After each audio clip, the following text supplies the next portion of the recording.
Assalamualaikum warahmatullahi wabarakatuh. Alhamdulillah wassalatu wassalamu ala Rasulillah wa ala alihi wa sahbihi wa mawalah amma ba'du. Dari Jalan Nusantara nomor 3 Medan, inilah TV Medan untuk Medan dan umat. Senang sekali saya Rahma Mandasari bisa menyapa Anda kembali pemirsa di podcast MUI untuk hari ini. Pemirsa, bukti cinta pada baginda Rasul adalah menjadi pengusaha. Anak muda Islam itu harus jadi pengusaha yang kreatif dan inovatif karena lapangan pekerjaan yang tersedia sangat terbatas. Sementara kita dituntut untuk lebih lagi menciptakan lapangan pekerjaan. Bagaimana seharusnya anak muda Islam membangun mindset yang bernuansa entrepreneurship untuk pengembangan ekonomi umat? Sudah hadir di studio TV MUI Medan pada hari ini ada Bang Afif Abdillah SE selaku Ketua Komisi Pemberdayaan Ekonomi Umat MUI Medan. Kita sapa bersama ya. Assalamualaikum Bang Afif. Waalaikumsalam warahmatullahi. Apa kabar Bang? Alhamdulillah, baik, alhamdulillah. Dari pagi sampai malam berbisnis terus? Ya, seperti itulah. Tapi tidak lupa singgah ke MUI untuk berdakwah. Siap. Kenapa Wajib. dakwah itu penting? Paling penting karena itu adalah salah satu yang sudah diamanahkan Rasulullah SAW. Sampaikan walau satu ayat. Itu berarti kita harus berdakwah sebisa kita dalam kesempatan apapun. Termasuk jadi pebisnis itu juga Adalah dakwah. ya. Baik, Bang Afif, saya mulai dari kondisi umat Islam itu, mohon maaf, relatif belum mampu berdaulat dalam penguasaan ekonomi, belum independen dan masih sangat bergantung pada pihak lain. Nah, ini mungkin salah satu penyebabnya adalah minimnya jiwa entrepreneurship yang dimiliki umat Islam. Apa benar begitu? Kita nggak bisa bilang minim menurut saya ya, karena Rasulullah adalah pedagang, Rasulullah adalah pengusaha. Tidak ada di agama lain yang nabinya adalah pedagang. Yang ada yang lain pekerjaannya, profesinya profesi lain. Jadi harusnya malah sebagai pengusaha Islam itu harus lebih baik daripada yang lain. Jadi kita bukan kita tidak memiliki, tapi kita sudah diajarkan sebenarnya cara berusaha. Tapi mungkin kita harus lebih mendalami bagaimana cara bisnis Rasulullah SAW sehingga kita bisa melihat di mana kita bisa memanfaatkan peluang utamanya dalam bisnis yang Islami. Ya. Nah, Islam itu harus kaya. Bang Afif setuju dengan itu? Setuju. Jadi kita diajarkan untuk lebih banyak bersedekah. Zakat adalah wajib. Sedekah itu adalah tambahan bagi kita. Dalam artian hal yang paling baik. Dan sedekah itu dalam Islam, sedekah itu menambah rezeki juga. Silaturahmi menambah rezeki. Kita kalau dari yang di luar agama kita, networking, paling penting networking. Sedangkan di dalam Islam sudah dikatakan silaturahmi menambah rezeki. Artinya kita yang tidak mempergunakan hal-hal yang sudah sebenarnya diamanahkan di Al-Quran.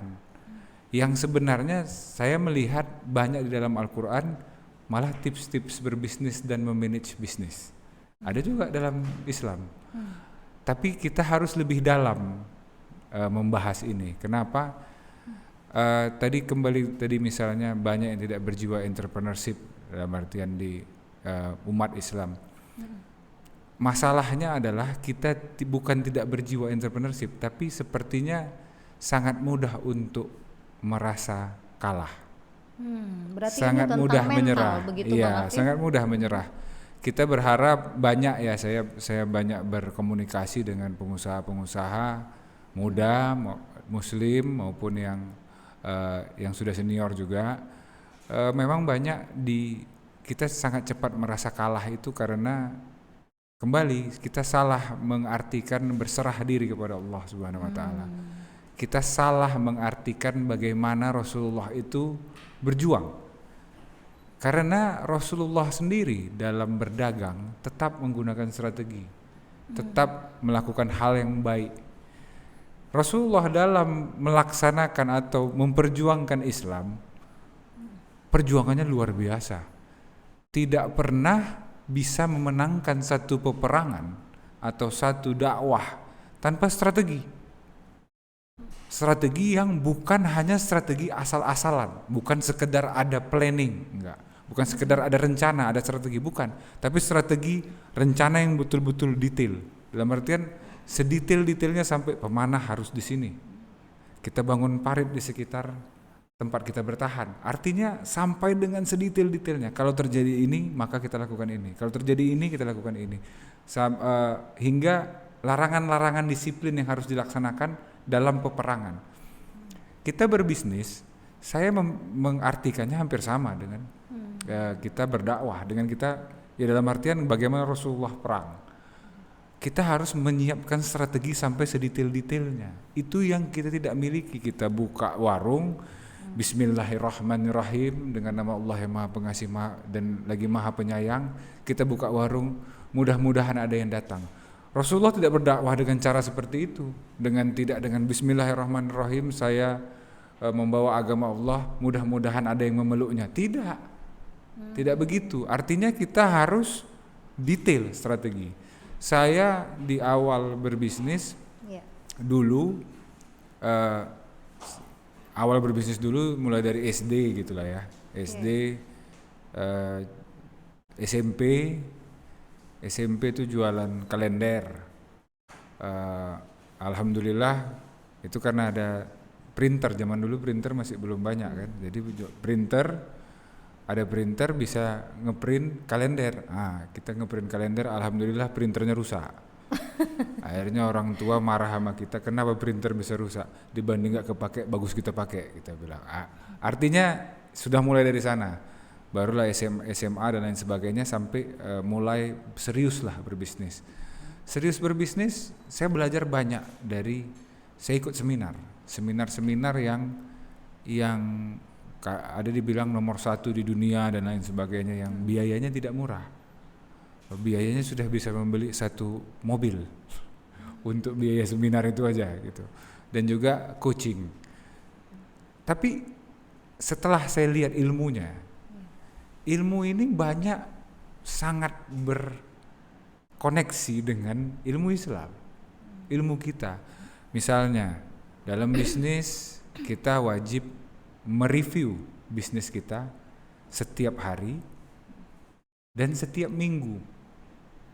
Jadi misalnya kita punya karyawan, itu rapatnya seminggu sekali mereview apa yang sudah dilakukan minggu lalu, apa yang baik yang sudah kita capai di minggu ini, dan apa rencana kita untuk meningkatkan itu di minggu depan.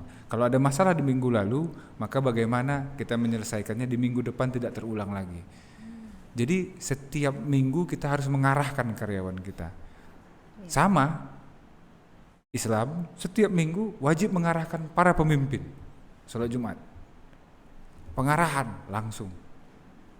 Artinya ini sebenarnya sudah ada gitu loh, sudah ada di ilmu kita, di agama kita. Kita mesti target kita sampai harian. Target dalam bisnis itu tidak hanya bulanan, tidak hanya mingguan, harus harian. Dalam mencapai 1 hari itu berarti harus berapa prospek yang kita dekatin dan berapa penjualan yang harus kita capai. Artinya kita juga ada target 5 kali sehari sholat wajib. Kalau mau ada bonus, ada sholat sunnah banyak.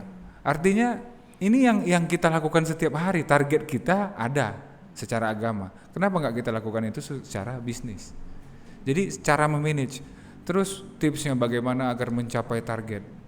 Kalau di seminar yang saya ikutin itu wajib bangun pagi-pagi, baru merapal target. Dalam artian menyebutkan target kita apa, berpikir harus tercapai hari ini. Artinya kita sudah melakukan itu setiap subuh, malah tingkat kita lebih tinggi lagi. Kenapa? Karena mereka bilang waktu pagi itu subuh ya, kalau kita bilangnya subuh. Sebelum matahari terbit adalah waktu yang paling baik untuk menetapkan target. Karena di situ kita masih dalam artian belum banyak gangguan dan lain sebagainya. Artinya mereka nyatakan itu paling efektif. Kita setiap subuh lebih tinggi tingkatan kita minta lagi sama yang memiliki segalanya. Tapi kita meminta tidak boleh tidak berusaha. Waktu kita Rasulullah meminta menang, tapi usahanya 1000%. Bukan ya Allah menang, jadikanlah jadikanlah Islam menang dalam peperangan ini. Habis itu ya udah apa yang terjadi. Bukan begitu caranya. Strategi harus sampai detail. Itu yang kita bayangin ya. Misalnya tips bisnis nih ya. Kita biasa ke McDonald, ke KFC. Itu tidak kita lakukan di warung. Gampang tuh, setiap beli KFC gimana? Pak, mau tambah kentang, Pak? Gitu aja. Oh enggak. Atau nasi mau jadi kentang, Pak? Mau berubah jadi kentang? Enggak. Mau tambah perkedel, Pak? Enggak. Ini ada, Pak. CD, Pak. Mau, Pak? Enggak. Atau ini ada paket seumur hidup, Pak? Itu kan kalau di KFC. Bayangin, setiap kita ngomong itu sudah di rasionya sudah ada. 33% orang bilang iya. Artinya harusnya kita dapat misalnya 20.000 dengan menambahkan penawaran tambahan, kita bisa menambah 33%. Itu 33% itu kalau setiap hari kita laksanakan setiap transaksi, itu besar di akhir bulan tanpa biaya apapun. Artinya kita harus mikirkan sampai ke detail seperti itu. Bayangin di toko kita misalnya masuk ke department store yang dari Jepang, yang dari Amerika, itu sampai diatur pertama kali pelanggan itu masuk melihat apa. Setelah dia melihat ini, langkah selanjutnya dia kemana? Waktu dia belok ke kanan misalnya, dia langkah ke kanan, apa yang kita sajikan di kanan itu? Sehingga kita sudah dari awal masuk sudah diatur untuk membeli. Gitu. Jadi strategi mereka sampai sedalam itu. Itu yang kita tidak miliki gitu loh. Baik, strategi tadi menarik untuk dibicarakan, namun kita jeda dulu Bang Afif. Pemirsa jangan kemana-mana, kita akan lanjutkan lagi diskusi ini setelah yang satu ini.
Anda masih bersama kami di TV MUI Medan untuk Medan dan Umat, dan masih bersama dengan Bang Afif Abdillah SE selaku Ketua Komisi Pemberdayaan Ekonomi Umat MUI Medan. Hari ini kita membahas bagaimana membangun mindset entrepreneurship Islam. Kita kembali ke narasumber saya yang kompeten di bidangnya ini. Saya belajar banyak hari ini, Bang. Tadi menyinggung strategi yang detail begitu, Abang lebih menekankan strategi detail. Jadi jangan bersikap pasrah atau mental. Sebenarnya jiwa entrepreneurship kita umat Islam tidak minim. Hanya mental pasrah ya sudahlah begitu ya Bang ya. Bang Afif mengikuti seminar-seminar itu di luar negeri dan tentunya dengan narasumber yang orang luar juga. Iya, ada yang luar, ada yang dalam. Ada luar negeri, ada dalam negeri. Padahal poin-poin itu sebenarnya seperti tadi, bangun pagi untuk mencapai target, subuh itu adalah waktu yang baik, itu adalah nilai-nilai Islam yang Abang Nilai sadari Islam. ketemu di situ. Sampai sedetail-detailnya itu saya merasa itu nilai Islam, karena ya kalau kita ngomongkan perang, Rasulullah sendiri detail. Dan bayangkan kadang kita terlalu cepat menyerah. Kenapa? Karena kita merasa kita gagal sekali, artinya gagal. Kalau sempat Rasulullah dulu begitu dalam berdakwah, kalah perang sekali artinya kalah, tidak bisa. Bayangkan Rasulullah Sallallahu Alaihi Wasallam yang kalau bahasa medannya backingnya Allah Subhanahu Wa Taala, langsung Tuhan yang Maha Esa, bisa kalah. Kenapa kita merasa kita coba sekali kita kalah, habis itu kita merasa Allah ini kenapa saya tidak diberikan menang, kenapa saya tidak bisa untung ya, kenapa saya gagal. Banyak juga yang menyalahkan Tuhan, menyalahkan Allah karena sepertinya saya bukan takdir saya bukan untuk jadi pengusaha misalnya. Ya kalau Rasulullah begitu bagaimana kita? Artinya gini, Rasulullah saja berjuang. Jangan kita berharap kita bisa hidup tanpa perjuangan. Jangan kita berharap kita bisa menang tanpa strategi, tanpa perencanaan yang benar-benar kita pikirkan sampai ke titik bagaimana kalau gagal A, gagal B, gagal C, semua ada cara, strateginya. Itu yang dilakukan Rasulullah. Kita harus mencontoh sampai sedetail itu. Jangan kita yang kita pikirin ya itu tadi pasrah. Itu sangat tidak menguntungkan bagi kita. Soal mental itu makanya ada dua, ada pemenang, ada pecundang. Apa bedanya pemenang dan pecundang? Kalau pecundang, dia selalu menyalahkan siapapun, apapun. Aku gagal karena tidak punya modal. Aku gagal karena aku terlahir dari keluarga yang seperti ini.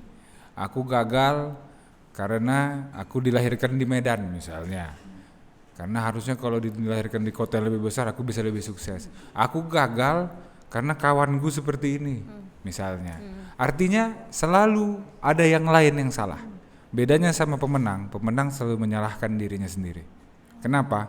Allah kasih yang bisa kita kendalikan cuma diri kita sendiri. Setiap hari kita perang sama diri kita sendiri. Soal kita sholat, bagaimana kita menjaga iman kita, bagaimana kita agar tidak melakukan dosa, itu kita berperang melawan diri kita sendiri. Allah cuma memberikan kekuatan bagi kita untuk mengendalikan diri kita sendiri. Jadi jangan pernah nyalahkan orang lain. Tidak pernah kita itu ditempatkan di satu tempat karena misalnya orang lain. Tidak. Pasti karena kesalahan kita sendiri.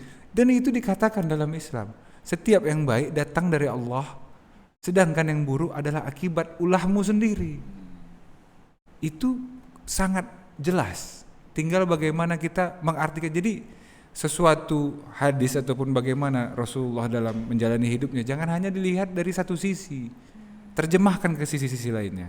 Jadi kalau kita mengatakan misalnya gagal, Allah tidak menciptakan Islam untuk gagal, tapi Allah berikan cobaan yang luar biasa kepada Islam. Kepada Rasulullah pun sangat luar biasa cobaannya.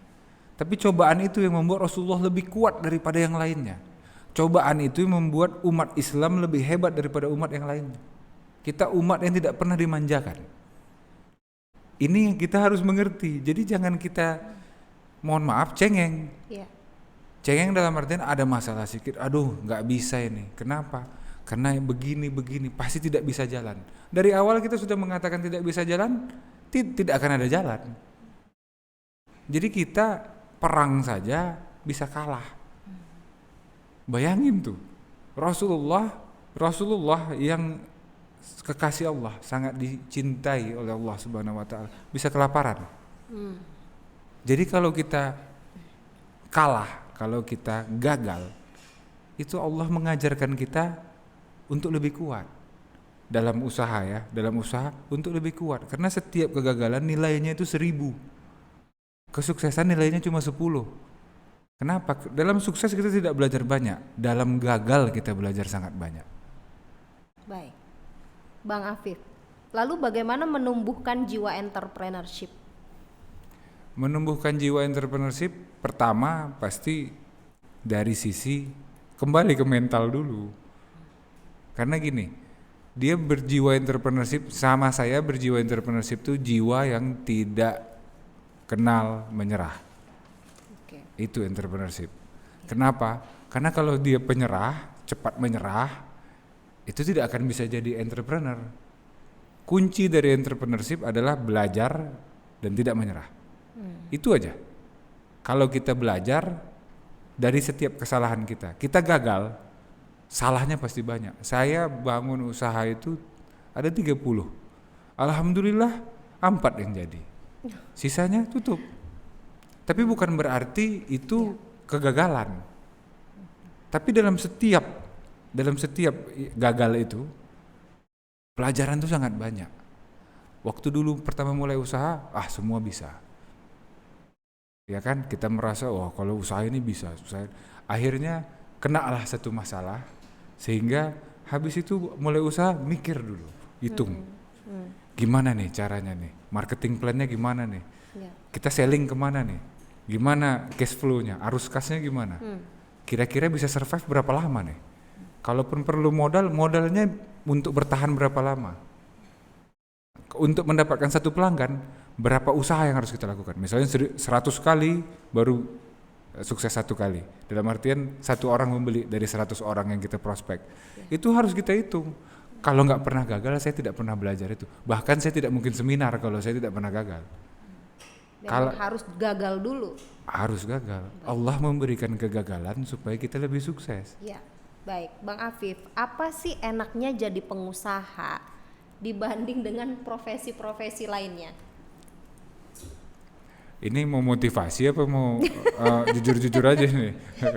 Kalau gini, enaknya jadi pengusaha kita yang ngatur diri kita sendiri. Itu iya. Tapi kalau ngatur diri sendiri itu paling berat. Lebih gampang diatur orang daripada mengatur diri sendiri. Ini beneran. Kenapa? Jiwa entrepreneurship itu harus ada leadership di dalamnya. Leadership itu salah satunya adalah tidak menyalahkan orang lain. Waktu kita jadi pengusaha, ini karyawannya kok goblok banget sih, misalnya. Yang ngangkat karyawannya siapa? Kita. Jadi lebih bodoh ya karyawannya apa kita? Kita. Ini pelanggan saya ini asik mau cari murah aja. Yang menarik pelanggan seperti itu dengan sistem pemasaran siapa? Kita. Kalau kita mau pelanggan yang beda, maka marketing dengan cara yang berbeda. Jualan dengan cara yang berbeda. Itu dia tidak pernah menyalahkan orang lain ataupun kondisi. Pasti apapun yang datang ke kita, itu karena kita. Apa yang kita lakukan, menghasilkan apa yang kita dapatkan. Kalau dalam teorinya, bahasa Inggrisnya be kali do sama dengan have. Jadi apa diri kita dikali apa yang kita lakukan sama dengan apa yang kita miliki. Ini yang saya dapat dari ilmu situ. Salah satunya dan yang lain adalah yang konsisten juga dengan nilai Islam, gagal dalam berencana sama dengan berencana untuk gagal. Itu saya pelajarin. Tapi dalam Islam tidak pernah kita diajari tidak berencana, sedangkan sholat aja kita harus berencana. Dari yang paling simpel kita harus berencana. Artinya ini hal-hal yang mereka terjemahkan sebenarnya mungkin dapatnya dari kita. Di dalam Al-Quran sangat banyak ilmu bisnis yang kalau kita mengerti, jangan perang artinya perang gitu. Iya. Kalau saya enggak, saya perang, oh berarti kita harus melakukan hal yang sama dalam bisnis. Baik, Kan? Nah. Bang Afif, kita lanjut lagi, makin seru aja, tapi kita harus jeda sejenak pemirsa. Sebelum kita lanjut lagi, saksikan terlebih dahulu tayangan berikut.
Kembali lagi di TV MUI Medan dan masih membahas bagaimana membangun mindset entrepreneurship Islam bersama dengan Bang Afif Abdillah SE, Ketua Komisi Pemberdayaan Ekonomi Umat MUI Medan. Bang Afif, semangat sekali kalau bicara bisnis.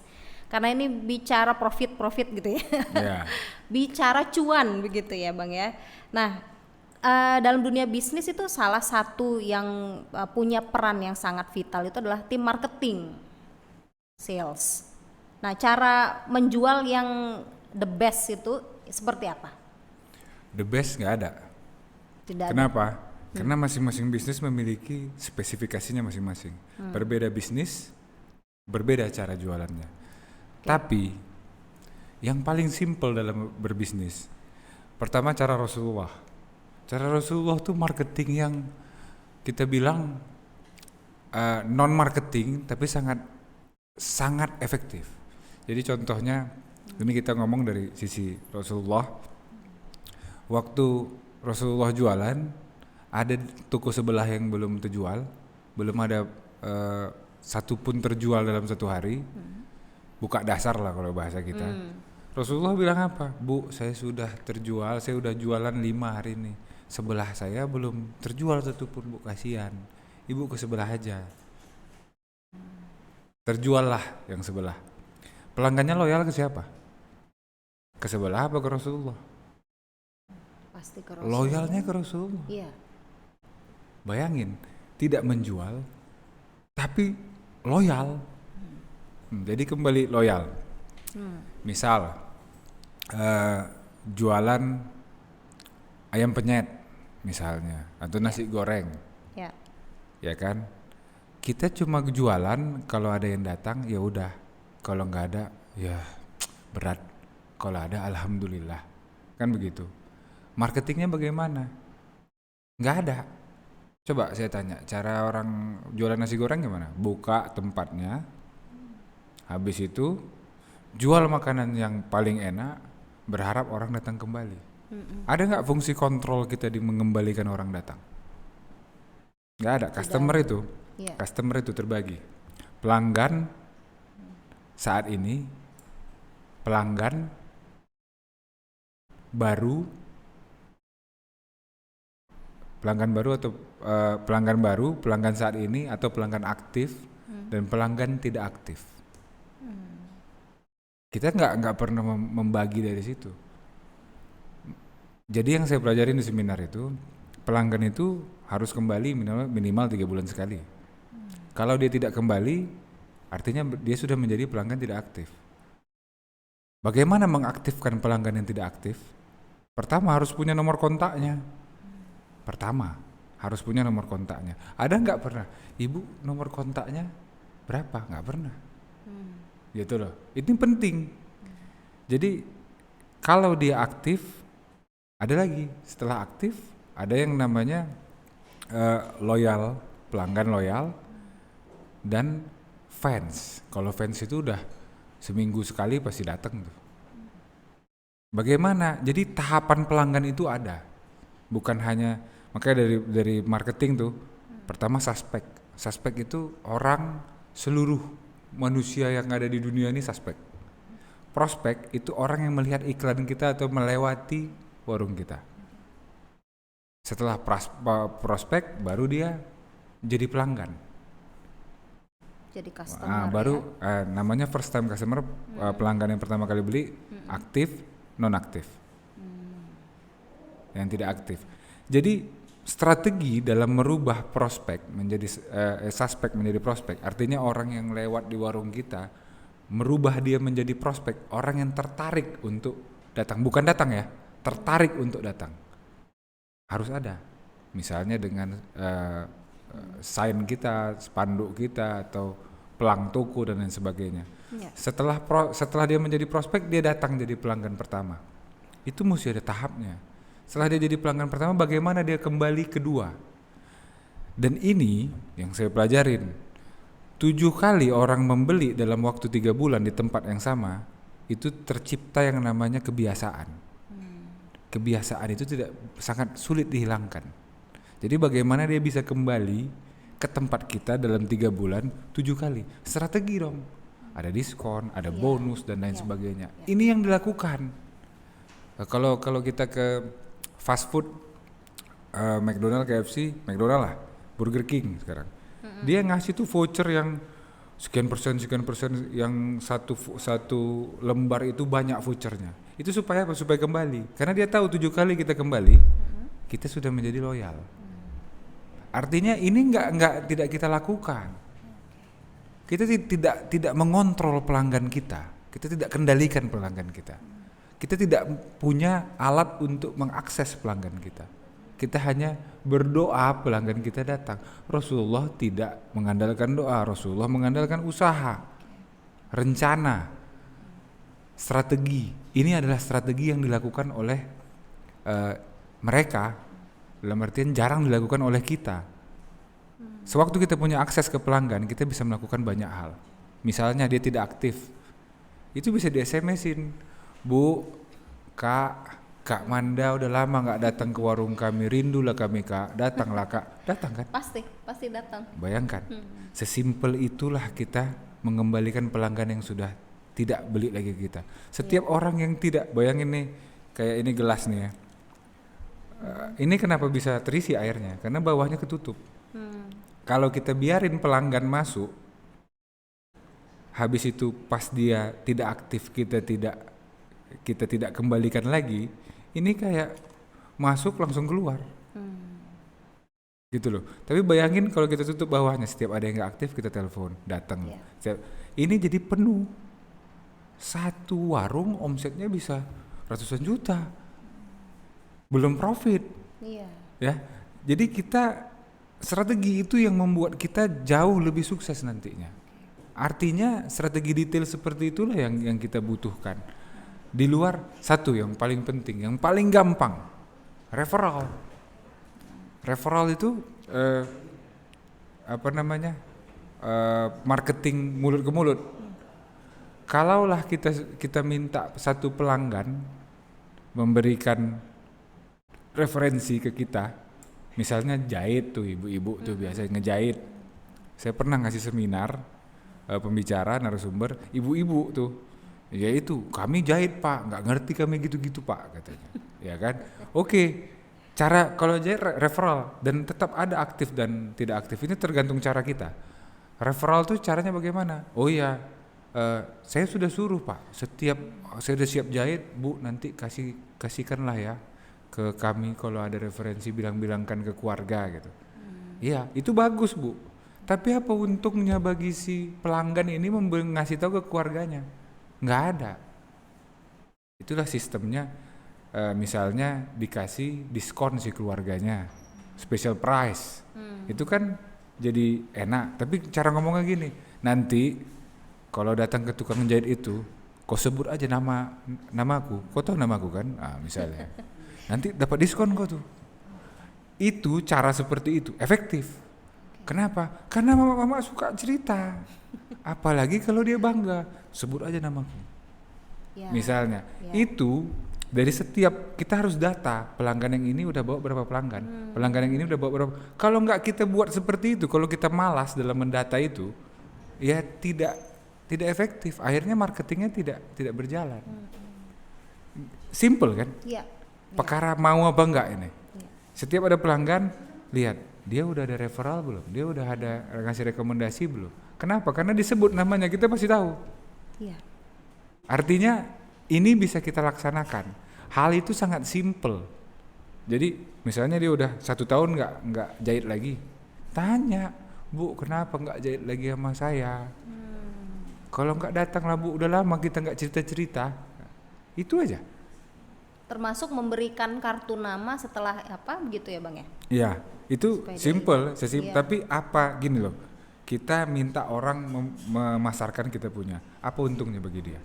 Bukan MLM ya, bukan, tapi apa untungnya bagi dia? Bisa next purchase dia beli ke depan kita diskon, atau yang tadi setiap referral dari dia sebut namanya diskon, kita kasih komisi sama dia misalnya. Itu menjadi istilahnya gini, ada orang yang mohon maaf pelit, dalam artian enak kali dia cakap-cakap aja dapat duit, ya kan?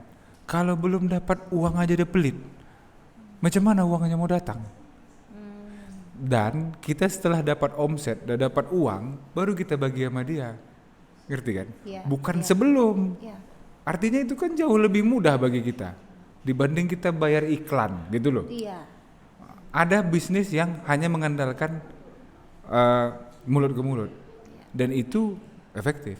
Baik, kita jeda sejenak Bang Afif. Pemirsa jangan kemana-mana, kita akan lanjut lagi setelah tayangan berikut.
Ya, pemirsa masih berbicara tentang bagaimana membangun mindset entrepreneurship Islam kepada umat Islam ya. Kita wajib berusaha begitu ya.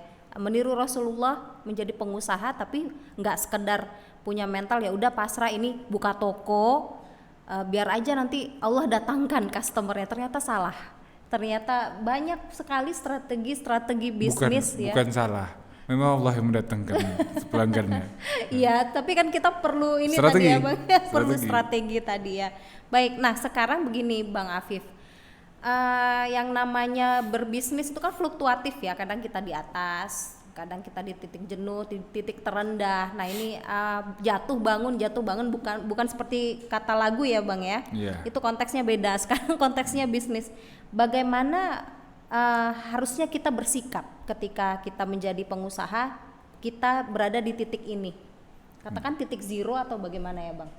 Jadi bukan jatuh bangun, pasang surut. Pasang surut. Nah, kalau jatuh bangun belum tentu jatuh bisa bangun lagi. bisa jatuh ya udah belum tentu gak bisa bangun lagi belum ya. tentu. Tapi kalau pasang surut pasti ada pasang, pasang pasti ada surut. Nah ini mindset juga ya Bang, Iya, pasang surut. pasang surut. Tidak mungkin bisnis itu surut terus kalau kita tetap berusaha. Artinya gini, waktu kita jatuh ke titik nol, dalam artian kita surut bisnis kita, review diri itu udah disuruh dalam Islam. Kita lihat apa yang aku lakukan yang salah sehingga aku bisa ke titik ini. Apa pelanggan atau cara aku memasarkan atau produknya atau apapun itu. Artinya itu kesempatan kita untuk mereview apa yang kita lakukan salah. Kenapa? Karena waktu kita sukses tidak tereview, kita merasa apa yang kita lakukan semua benar. Jadi itu surut itu adalah pertanda ataupun Allah sayang sama kita supaya kita lebih naik. Tidak pernah, saya selalu pegang begini, Allah tidak memiliki sifat zolim terhadap hambanya, tidak memiliki sifat zolim terhadap hambanya. Ya. Jadi tidak pernah Allah menzolimi hambanya sendiri, tidak pernah. Artinya setiap ada kesulitan di kita, itu Allah sayang sama kita. Tinggal bagaimana cara kita bangkit, apa yang kita lakukan, bagaimana kita tetap istiqomah dalam Islam. Saya pun pernah juga dalam titik seperti itu. Memang godaannya sangat berat untuk kembali dalam artian wah kenapa begini gitu. Tapi pada saat nol itu kembali kita dalam artian surutlah bisnis. Tapi kan akhirnya kita mengerti. Itu pas pandemi atau bagaimana Bang? Sebelum pandemi. Sebelum pandemi Jauh. Biasa surut pertamanya yang paling berat. Jadi misalnya lah saya pernah diskusi sama Pak Dahlan Iskan dulu. Saya tanya tipsnya apa Pak? Jadi pengusaha waktu kemarin masih Menteri BUMN. Pernah nggak besok harus bayar 200 juta? Sekarang nggak ada uang, tapi besok harus bayar. Pernah. Pengusaha yang sudah pada titiknya itu sudah pernah merasakan itu. Oh, dan tetap jadi pengusaha Bapak, tetap. Ya udah kamu sudah pengusaha, udah sesulit itu pun masih bertahan, sudah.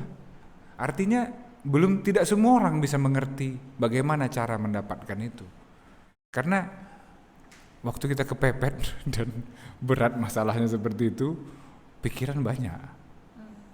Tapi itu sewaktu datang masalah lain yang misalnya lebih kecil daripada itu, wah rasanya mudah, simple, gini aja kok gitu loh.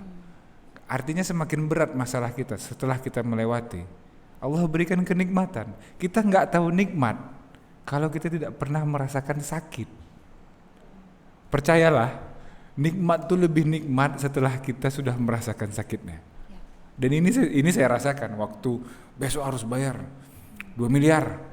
Zaman dulu tuh, wah gimana? Uang nggak ada. Pusing itu rasanya, ngelihat apapun nggak ada nikmatnya. Tapi setelah terbayar nih, walaupun terlambat sehari, setelah terbayar, itu daun hijau rasanya cantiknya luar biasa. Ini daun kok indah. Ini bunga kenapa hari ini lebih indah ya daripada lalu. Kenapa? Karena kita rasakan nikmat. Kita syukuri nikmat yang biasa yang kita nikmati itu, istilahnya kita anggap biasa. Sekarang lebih nikmat karena kita sudah pernah merasakan berat itu bagaimana. Itu makin menguatkan iman kita. Itu penting untuk kita tahu. Waktu kita selesai, setelah surut ini selesai, waktu kita pasang, nikmat itu jauh lebih nikmat. Allah berikan kenikmatan di hal-hal yang kita anggap biasa.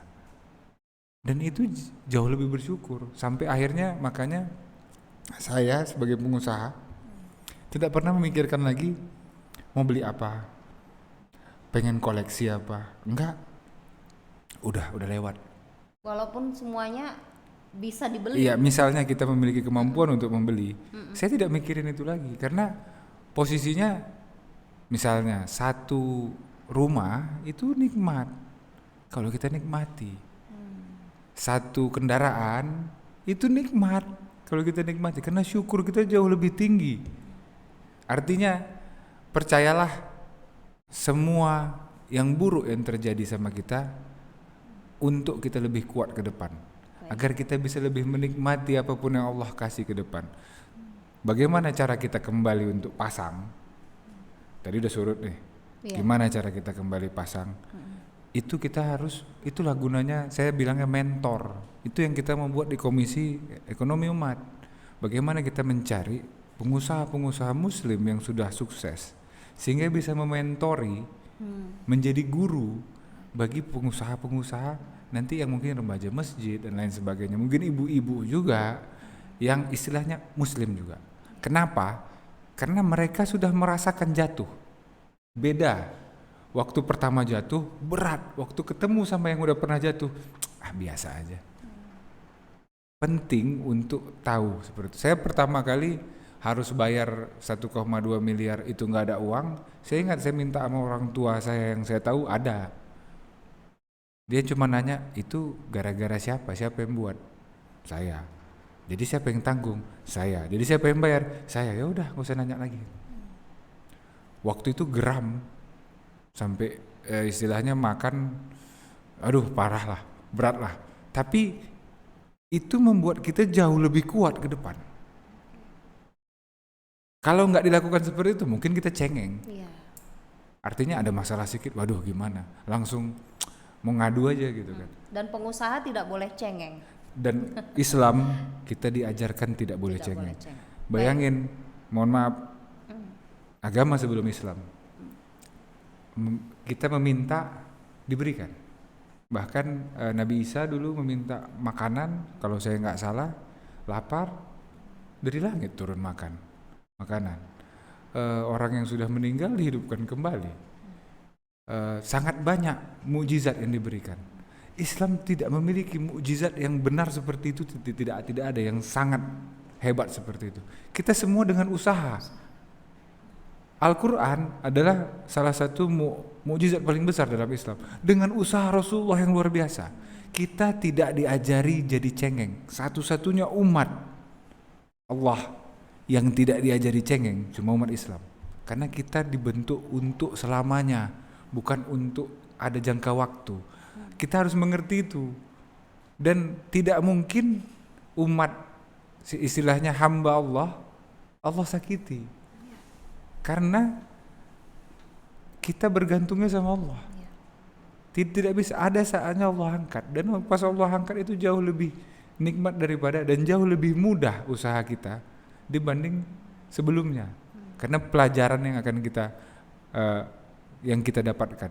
Tapi saya meluruskan tadi, semua pelanggan datangnya dari Allah. Semua apapun yang kita lakukan, kita berbicara hari ini, saat ini, kita bisa sharing saat ini karena Allah yang menyuruh kita sharing. Karena Allah yang menggerakkan, kita hanya medianya saja. Artinya saya udah lama kenal Bang Afif dan pernah minta sama Allah, kapan ya ketemu sama abang ini. Waduh, jadi gini nih. Masya Allah deh. Akhirnya sekarang baru dipertemukan Bang Afif. Tapi ngomong-ngomong, siapa sih yang jadi idolanya Bang Afif? Tokoh pengusaha muslim yang bisa yang jadi inspirator. Idola paling utama ya Rasulullah, nggak ada yang lain. Karena saya menganggap yang lain ilmunya dari Rasulullah. Ilmu manage manusia dan lain sebagainya. Memanage manusia ini ribet, tapi dalam Islam sudah diajari. Makanya semua yang ada dalam Islam itu bisa kita gunakan untuk bisnis, untuk usaha. Lucu kalau orang Islam miskin. Lucu kalau orang Islam gagal jadi pengusaha. Dalam artian gagal, tidak mencoba lagi. Lucu. Kenapa? Semua sudah ada di kita. Sesempurnanya ilmu ada di Islam. Saya berbicara dari saya sudah belajar banyak, tidak cukup banyak. Tapi saya rasa waktu kemarin itu hampir semua seminar yang saya datangin, waktu kita lihat kembali, ada nggak ajarannya di Islam? Ada. Artinya kita mempunyai alat yang luar biasa. Kita sudah mempunyai ilmu yang sangat tinggi. Tinggal bagaimana kita menerapkan ini di dalam usaha. Semua ada di ajaran Islam, di hadis, di Quran. Wallahi itu yang saya rasakan. Makanya saya kemarin waktu diminta diamanahkan sebagai ketua Komisi Ekonomi Umat, saya bilang saya bukan ustadz, saya bukan ulama, tapi kalau untuk ekonomi, apa ilmu yang saya miliki, saya siap untuk menghibahkan semua Bagaimana agar seluruh umat bisa mengerti ilmu ini? Karena saya yakin kalau semua umat Islam bisa tahu ilmu ini, insya Allah kita akan jauh lebih hebat. Ya. Lalu apa yang Abang lakukan setelah menjadi Ketua Komisi Pemberdayaan Ekonomi Umat? Apa strategi ke depan? Strategi kami ke depan, pertama, kita sudah mulai seminar kemarin ke remaja masjid. Insya Allah nanti kita akan sampaikan juga ke ibu-ibu, pengajian dan lain sebagainya, bagaimana agar usaha tips bisnis ini bisa kita teruskan. Ke depan saya mau sharing mentorship. Itu paling penting. Kenapa? Karena pengusaha muslim kita yang sukses sangat banyak, tapi tidak pernah bisa digabungkan dalam satu wadah. Kalau majelis ulama yang menggabungkan, mereka dengan sukarela akan ikut. Dan bagaimana kita bisa ilmu ini bisa diakses dengan coaching itu, dalam artian konsultasi saya inginnya dibuka online. Kenapa? Karena online kita bisa mengakses semuanya dan semua bisa mengakses kita, sehingga kalaupun ada stuck ataupun mereka berhenti di satu titik dalam bisnis atau ada masalah, kalau belum dapat mentornya, dalam artian belum terdaftar di kita akan coba mementori itu, dalam artian memberikan solusi. Oh begini kan, kenapa? Karena kita yang pernah merasakan, kita udah tahu solusinya, tapi bagi yang merasakan pada saat itu masalah, sepertinya tembok semua. Padahal tidak. Saya tutup dengan modal ya. Modal ini penting, kenapa? Karena ini bakal jadi permintaan atau pertanyaan nomor 1. Bagaimana kalau tidak ada modal? Saya selalu bertanya dalam setiap saya diminta jadi narasumber, kamu udah siap belum menerima modal? Maksudnya Pak, mau pengen buka apa? Saya cita-cita pengen buka sekolah Pak. Udah tahu di mana sekolahnya kira-kira? Belum. Kurikulumnya apa yang beda dengan yang lain? Belum tahu. Bagaimana cara mendapatkan murid? Cara marketingnya? Belum tahu. Tahu nggak mesti berapa orang tua yang didatangi sebelum satu murid bisa jadi murid kita? Bayar? Belum tahu. Kalau misalnya gagal, gimana cara mengembalikan uang? Belum tahu. Kita belum siap menerima modal. Rencana harus detail. Setelah itu bisa kita presentasi. Tidak mungkin orang mau, artinya kalau tidak punya modal kita harus minta modal orang. Mana mungkin orang mau memodali kita kalau dia tahu uangnya tidak balik. Ya. Itu yang harus kita penting. Karena sewaktu saya memiliki rencana yang baik dan berjalan 1-2 kali, orang sibuk mau modalin. Kenapa? Karena ini kayaknya jalan, gitu loh. Artinya jangan salahkan modal. Ini selalu jadi disalahin. Modalnya selalu disalahin. Saya nggak punya modal. Modal itu kita siap. Perencanaan harus jelas, harus detail. Dalam memulai bisnis, bagaimana kalau gagal? Bagaimana kalau cara ini tidak berjalan? Pusing. Merencanakan itu panjang. Berarti tidak melulu soal uang. Tidak. Uang datang ketika kita siap. Modal datang ketika kita siap. Jadi siapkan dulu diri kita untuk modal. Misalnya perencanaan kita capek, ya lebih baik kita capek dibanding kita tidak jadi apa-apa. Gitu loh. Dan tipsnya misalnya mau buka sekolah, kembali ke buka sekolah. Saya selalu bilang begini, siapa yang paling sukses pengusaha muslim yang punya sekolah? Ya kan? Kita cari siapa? Misalnya salah satunya yang punya yang di Setiabudi itu Om Sofyan Ras. Misalnya itu Om Sofyan Ras. Pak Sofyan Ras ajak diskusi, saya mau buka sekolah tapi nggak tahu. Dia kan jadi mentor tuh secara otomatis. Ujungnya gimana caranya? Dia kan mengasih tahu tuh, kalau mau dapat satu murid, marketingnya begini, semua dikasih tahu. Tulis, jadi kan rencana. Setelah itu, Pak Sofyan mau nggak jadi salah satu pemegang saham di tempat saya? Kasih saham kosong, saham yang tanpa dia menginvest, dia hanya memberikan waktunya dan ilmunya. 10% misalnya Pak Sofyan Ras punya. Habis itu cari modal. Pak Sofyan Ras sudah investasi di tempat saya 10%. Sudah ikut, bukan investasi, ikut saham di tempat saya 10%. Lebih yakin gak orang sama kita? Pasti yakin. Yakin, kenapa? Kita pemula tidak punya ilmu, tapi yang invest, ya bukan yang invest, yang masuk saham, yang percaya sama kita 10%, itu adalah orang yang sudah memiliki ilmu, yang sudah terbukti sukses. Artinya modal datang. Ya. Baik, Bang Afif, kita sudah di ujung acara. Sebenarnya masih banyak lagi yang perlu kita bahas. Nampaknya harus ada episode berikutnya ya. Insya Allah. Seperti serial gitu ya, seperti drama Korea barangkali. Saya siap aja. Baik, Bang Afif, pesan singkat saja untuk anak muda, khususnya umat Islam ya, pemuda-pemudi Islam di era digital seperti saat ini untuk menjadi entrepreneur. Silakan. Ya, pertama mulai dari yang paling kecil, apalagi soal digital saat ini.